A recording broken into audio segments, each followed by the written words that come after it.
On a normal day, Mohammed Rezk, a civil engineer, would be busy on a project in a Saudi Arabian company, but he was recently laid off and forced to come back home. Now in his hometown in the Mediterranean city of Alexandria, Mohammed remains jobless. There was a work project, but it started to go over the cost. There were a lot of workers and engineers, so they started to decrease the workers, including the new workers coming from outside Saudi Arabia. Step by step, they started to terminate the workers, then supervisors, then engineers, until they even terminated the managers. Another Egyptian, Hossam Mazora, also worked in Saudi Arabia as a supervisor. He too was laid off.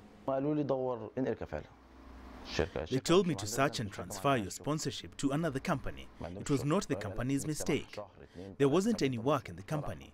They even let me stay in their residence guarantee for 8 months until I found another job to move my residence guarantee, which is a long time.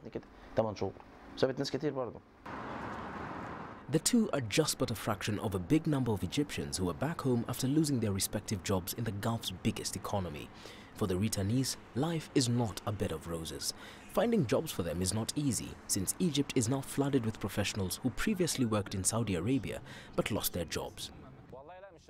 No, I am not working. I'm currently looking for a job. There aren't a lot of jobs in Egypt because there are a lot of engineers who lost their jobs in the Gulf area, especially in Saudi Arabia. There are many that I meet randomly in the streets here. When we ask each other, were you working in Saudi Arabia? We both say yes. According to the former workers in Saudi Arabia, the ongoing war in Yemen and the falling crude oil prices are the reasons cited by many companies for their dwindling fortunes. The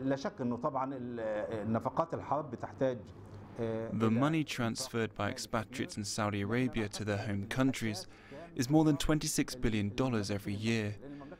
The complicated side of it is that although there is a massive number of foreign workers, you find that there is unemployment among the Saudi citizens. This also might put pressure on the government to convert some jobs for Saudi citizens only. Saudi Arabia is currently directly involved in the ongoing conflict in Yemen and indirectly in the war in Syria. As Mohammed and his colleagues ponder on what to do next, the situation captures that of many Egyptians who worked in Saudi Arabia but were forced back home by factors that are far beyond them. Mirungu, CGTN.